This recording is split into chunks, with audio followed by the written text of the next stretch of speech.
नमस्कार विद्यार्थी मित्रांनो मी STI रोहिदास चोंदे पाटील।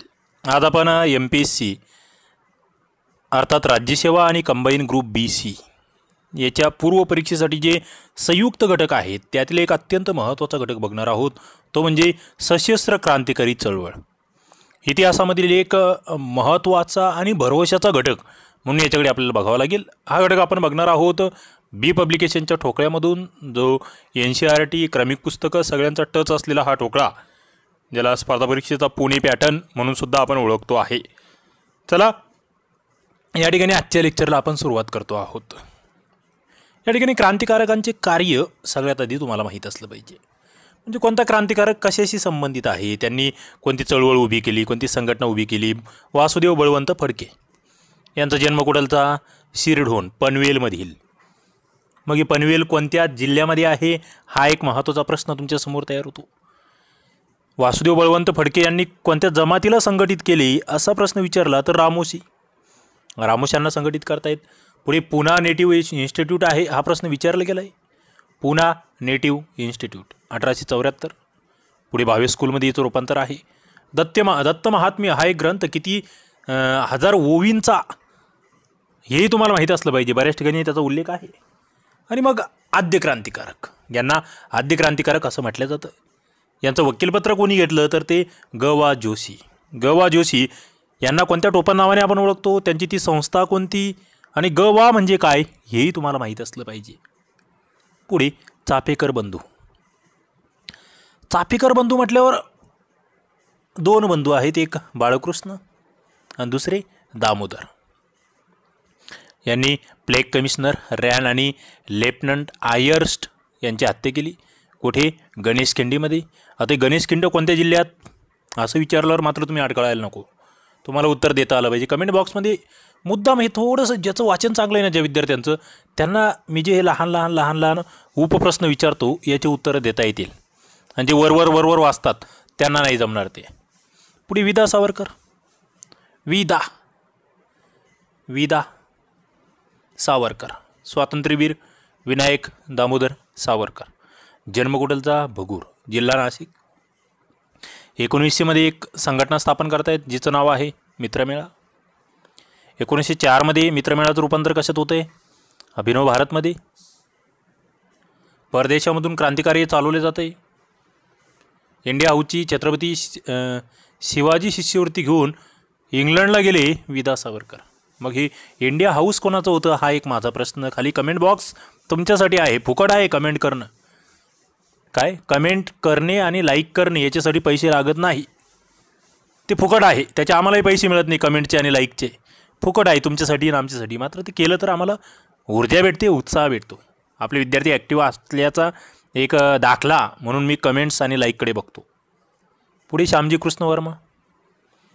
परदेशातील भारतीय क्रांतीचे जनक म्हणून आपण श्यामजी कृष्ण वर्मा यांना ओळखतो।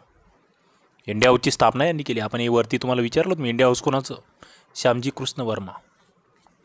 पुढे जाऊन तुम्ही ते कधीचे आहे, त्याच्यामध्ये आणखी कोणकोणते कार्यकर्ते होते, असे अनेक प्रश्न या ठिकाणी तयार होतात, त्याचे उत्तर शोधू शकतात।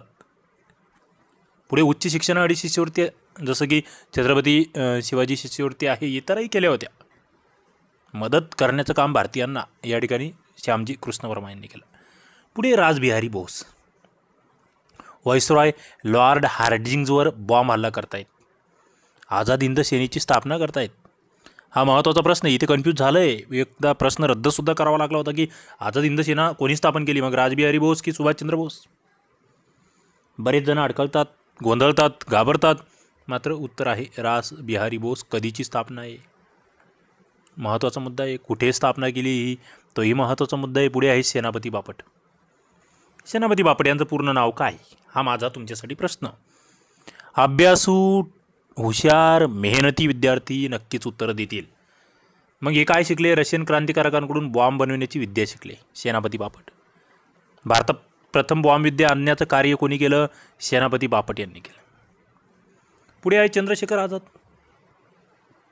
हिंदुस्तान रिपब्लिक असोसिएशनची स्थापना आहे, त्याच्यामध्ये हे सहभागी झाले चंद्रशेखर आझाद। काकुरी काढामध्ये त्यांचा सहभाग आहे। हिंदुस्तान सोशलिस्ट रिपब्लिक आर्मीचे प्रमुख म्हणून आपण चंद्रशेखर आझाद यांना ओळखतो। आणि पुढे मग अलाहाबादचं जे अल्फ्रेड पार्क आहे या ठिकाणी पोलिसांच्या चकमकीमध्ये ते शहीद होत आहेत, चंद्रशेखर आझाद. पुढे काही क्रांतिकारी संघटना ज्या आम्हाला माहीतच असाव्यात. अत्यंत महत्त्वाचे मुद्दे या ठिकाणी या पुस्तकात कव्हर केले. नक्कीच तुम्ही हे पुस्तक घेऊ शकता. खाली डिस्क्रिप्शनमध्ये लेखकांचा नंबर आहे, संपर्क करू शकतात, माहिती काढू शकतात, पुस्तक मागवू शकतात. क्रांतिकारी संघटना अभिनव भारत. आता या अभिनव भारतला का महत्त्व द्यायचं, कारण याच्यावर प्रश्न तेवढे विचारले गेले. आता हे मित्रमेळा आपण बघितलं होतं, मात्र मित्रमेळाच्या आधीसुद्धा त्याचं एक लहानसं रोपटं म्हणून आपल्याला राष्ट्रभक्त समूहाकडे बघावं लागतं. 1899ला राष्ट्रभक्त समूह आहे. 1900ला त्याला मित्रमेळा नाव दिलं गेलं आहे. 1904मध्ये त्याला अभिनव भारत असं नाव दिलं गेलं आहे. महत्त्वाचं आहे. पुढे अनंत लक्ष्मण कान्हेरे, नाशिकचा कलेक्टर जॅक्सनची हत्या केली आहे अनंत कान्हेरे यांनी. अनंत लक्ष्मण कान्हेरे आणि सेनापती बापट याच संघटनेचे कार्यकर्ते होते, हे तुम्हाला माहीत असलं पाहिजे. पुढे आहे अनुशीलन समिती. बारिंद्र कुमार घोष आणि भूपेंद्रनाथ दत्त या संघटनेचे प्रमुख आहेत. 500पेक्षा जास्त शाखा अनुशीलन समितीच्या आहे. माणिकतोळा, ते माणिकतोळा खटला तुम्हाला नक्कीच माहीत असावा. बॉम्ब तयार करण्याचं केंद्र म्हणून माणिकतोळाकडे बघितलं जातं. आणि यामधील अनुशीलन समितीमधील खुदिराम बोस आणि प्रफुल्ल चाकी यांनी किंग्सफोर्डला ठार मारण्याचा प्रयत्न केला आहे. खुदिराम बोस, प्रफुल्ल चाकी. पुढे Indian home rule society. Home rule society India house यांच्यामार्फत ही सोसायटी स्थापना आहे. क्रांतिकारकांसाठी शिवाजी स्कॉलरशिप, इंडियन सोशलिस्टचे पत्रक यांनी काढले होते. आणि कर्झन वायरी या अधिकाऱ्याचा खून मदनलाल धिंगरा हे करतायत, जे इंडिया हाऊसशी संबंधित आहे. इंडिया हाऊसची स्थापना कोणी केली ते आपण बघितले वर. पुढे आहे गदर. गदर संघटना स्थापन कुठे होते असा प्रश्न विचारला अमेरिकेत. मग अमेरिकेमध्ये नेमकं कोणतं ठिकाण?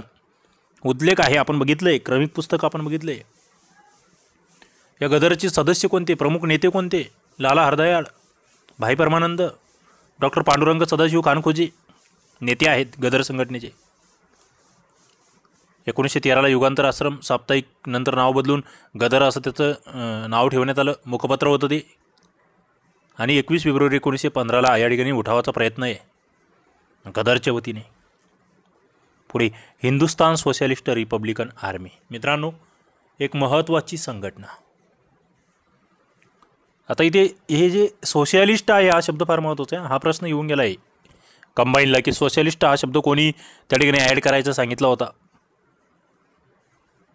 उत्तर देता आलं पाहिजे. समाजवादी विचारसरणी आहे. यामध्ये चंद्रशेखर, भगतसिंग, राजगुरू, सुखदेव प्रमुख नेते आहेत. 1928ला फिरोजशाह कोटला मैदान या ठिकाणी स्थापना होते. कोणत्या शहरामध्ये आहे फिरोजशाह कोटला मैदान? आणि हिंदुस्तान सोशलिस्ट रिपब्लिकन आर्मीचे प्रमुख कोण, तर ते चंद्रशेखर आझाद. पुढे मग यामधीलच भगतसिंग आणि राजगुरू लाला लजपतराय यांच्या मृत्यूचा बदला घेण्यासाठी स्वानरची हत्या करतायत, आम्हाला माहीत असलं पाहिजे. भगतसिंग आणि बटुकेश्वर दत्त मध्यवर्ती विधिमंडळामध्ये बॉम्ब टाकतायत. कोणाचं नुकसान करत नाही आहे, मात्र सरकारचं लक्ष या ठिकाणी आपल्या समस्यांकडे यावं किंवा सरकारला ते माहीत व्हावं म्हणून या ठिकाणी हा बॉम्ब टाकला गेला आहे आणि स्वतः त्या ठिकाणी सरकारच्या ताब्यात गेले. पुढे फाशी आहे 23 मार्च 1931. भगतसिंग, राजगुरू, सुखदेव लाहोर तुरुंगामध्ये फाशी देण्यात आली तिघांनाही. पुढे काकोरी कट. मित्रांनो, काकोरी कट, लाहोर कट आणि चितगाव कट तीनही कट माहीत असले पाहिजे.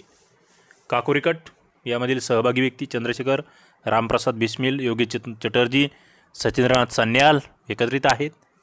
उत्तर प्रदेशमधील काकोरी ठिकाण खनिज लुटतायत. 9 ऑगस्ट 1925ची घटना आहे. यामध्ये फक्त चंद्रशेखर वगळले तर इतर सर्वांना फाशी आहे. सचिंद्रनाथ सान्याल यांचं बंदीजीवन हे पुस्तक प्रसिद्ध आहे, जे या काकोरी कटाशी संबंधित व्यक्ती आहेत. पुढे लाहोर कट. भगतसिंग आणि बटुकेश्वर दत्त यांनी जी स्वानरची हत्या केली यालाच लाहोर कट म्हटलं जातं. पुढे चितगाव कट. आणि चितगाव कट म्हटलं की सूर्यसेन तुम्हाला माहीतच असले पाहिजे. अनंत सिंग माहीत असावेत. यामध्ये आणखी कोण होतं? गणेश घोष आहे, कल्पना दत्ता आहे, प्रीतिलता वड्डेदार आहे. योजना आखणारे मुख्य प्रमुख सूर्यसेन. चितगावमधील जे 2 शस्त्रागार आहेत ते ताब्यात घेतले. टेलिफोन टेलिग्राफ यंत्रणा तोडून टाकण्यात आल्या. पुढे मग यांच्याशी संबंधित शांतिघोष असेल, सुनीता चौधरी असतील, या शाळकरी मुली आहेत ज्या न्यायाधीशाला ठार करतायत, जिल्हा न्यायाधीशाला. बीना दास या पदवीदान समारंभामध्ये गव्हर्नरवर गोळ्या झाडतायत. महत्त्वाचे मुद्दे आहेत. आता मित्रांनो, या क्रांतिकारी संघटनांवर कशा पद्धतीचे प्रश्न आले ते आपण बघतोय. आपण हे प्रश्न ऑलरेडी आपली जी याची प्रश्नांची लेक्चर सिरीज आहे तिच्यात बघितले आहे. इथे रिव्हिजन म्हणून बघा, पटपट उत्तर मला देत चला. ज्यांनी अजून बघितले नसतील आपले याच्या आधीचे जे प्रश्नांचं विश्लेषण आपण केलं आहे कंबाईनसाठीचं, ते लेक्चर्स आपल्या यूट्यूब चॅनलला उपलब्ध आहे. आपलं STI RCP ॲप्लिकेशन आहे, ते डाउनलोड करा. त्या STI RCP ॲप्लिकेशनवर आपला कोर्स आहे कंबाईनचा, राज्यसेवेचा. त्या ठिकाणी जाऊनही तुम्ही ते लेक्चर्स बघू शकता. लंडनमध्ये इंडिया हाऊस आहे. इंडिया हाऊसची स्थापना लाला हरदयाळ, श्यामजी कृष्ण वर्मा, स्वातंत्र्यवीर सावरकर, सुभाषचंद्र बोस. कोण? India house. मला वाटतं चुकायलाच नको उत्तर. पुढे भारतीय क्रांतिकारकांच्या संघटनांच्या अपयशाचे महत्त्वाचे कारण काय? का अपयशी ठरल्या या संघटना? एकसूत्रता नव्हती, विसंगती होती, इंग्रजांची दडपशाही होती, क्रांतिकारकांची दहशत होती. काय आहे? का अपयशी ठरतायत क्रांतिकारी संघटना?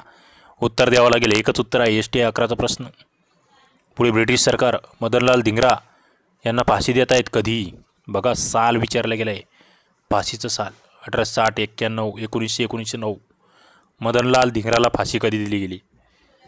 पुढे कर्झन वायली ज्याला गोळी घालून ठार कोणी मारले? बघा, प्रश्न महत्त्वाचे. ज्यांनी लेक्चर व्यवस्थित बघितलं आहे त्यांचं उत्तर चुकणार नाही. ऑप्शन तुमच्या समोर आहेत. मला उत्तर द्या कमेंट बॉक्समध्ये. तुम्ही मला रक्त द्या, मी तुम्हाला स्वातंत्र्य देईल. तुम मुझे खून दो, मैं तुम्ही आझादी दूंगा. बस, संपला विषय. मला वाटतं ऑप्शनची गरज नाही या ठिकाणी. इंडिया हाऊसची स्थापना, ऑप्शनची गरज नाही आहे. चंद्रशेखर आझादांच्या नेतृत्वाखाली सरदार भगतसिंगांनी 1928मध्ये कोणती संघटना स्थापन केली? बघितलं आपण आजच्याच लेक्चरमध्ये. उत्तर तुमचं रेडी असलं पाहिजे, उत्तर चुकायलाच नको. पुढे आझाद हिंद सेनेची स्थापना सुलभ कशाने झाली? म्हणजे स्थापना तर केली, स्थापना कोणी केली हा प्रश्न आपण बघितला आहे. मात्र ती सोपी झाली, ती करणं शक्य झालं का? ऑप्शन आहे की दुसऱ्या महायुद्धामध्ये ब्रिटिश संकटात सापडले, पहिल्या महायुद्धातील ब्रिटिशांचा प्रभाव आहे, बंगालची फाळणी आहे, वरीलपैकी एकही नाही. उत्तर नक्कीच अपेक्षित आहे. प्रश्न जास्त अवघड नाही. पुढे उषा मेहता यांनी भूमिगत राहून आकाशवाणी केंद्र चालवले. कोठे? याच्या आधीच्या लेक्चरमध्ये आपण याचे उल्लेख आलेले आहेत. क्रमिक पुस्तकावरील आपले इतिहासाचे सगळे लेक्चर्स अवेलेबल आहे. आधुनिक भारताचा इतिहास ते बघितले असतील तर हा प्रश्न चुकणार नाही. ऑप्शन तुमच्या समोर आहेत. मला कमेंट बॉक्समध्ये उत्तर पाहिजे. पुढे 21 डिसेंबर 1909 जॅक्सनवर गोळ्या कोणी झाडल्या? बघा, जॅक्सनची हत्या. विद्या सावरकर, आनंद कान्हेरे, विनायक दामोदर सावरकर, गणेश दामोदर चाफेकर. विनायक दामोदर चाफेकर म्हटलं आणि गणेश दामोदर चाफेकर. बघूया जॅक्सनचा वध. आता या जॅक्सनच्या वधाची फार मोठी कथा आहे, फार मोठी कहाणी आहे, नक्कीच माहीत असली पाहिजे. पुण्याचे प्लेग कमिशनर रँड यांची हत्या 1989मध्ये कोणी केली? चापेकर, फडके, उस्ताद लहुजी माग, अनंत कान्हेरे. प्लेग कमिशनर रँडची हत्या आहे, रँडचा वध आहे. पुढे भारतीय क्रांतिकारकांना जपानकडून काय मिळाले? बघा, म्हणजे प्रश्न इंटरेस्टिंग आहे. याच्या आधी अशा प्रश्नांची अपेक्षा नसायची, मात्र इथे आला आहे. प्रेरणा आणि बॉम्ब बनवण्याची प्रक्रिया, आर्थिक मदत व सशस्त्र रसद. वरील दोन्ही एकही नाही. काय मिळतं आहे जपानकडून? प्रश्न महत्त्वाचा आहे. क्रांतिकारकांच्या कार्यक्रमामध्ये पुढीलपैकी कशाचा समावेश नव्हता किंवा सहभाग नव्हता?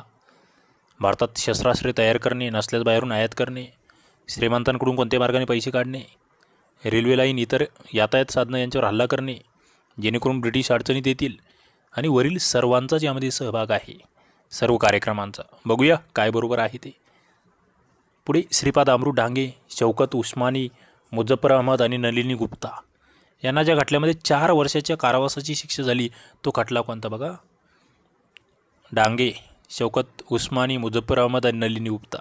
ऑप्शन तुमच्या समोर आहेत. कानपूर कट, मिरत कट, काकोरी कट आणि वरीलपैकी नाही. मित्रांनो, उत्तराची अपेक्षा आहे मला अभ्यासू मित्रांकडून. चला, या ठिकाणी लेक्चर्स आवडत असतील नक्की लाईक करा, आपल्या मित्रांना शेअर करा, चॅनलला सबस्क्राईब करा आणि घंटीचे बटन दाबा. या ठिकाणी आपण थांबूया. धन्यवाद.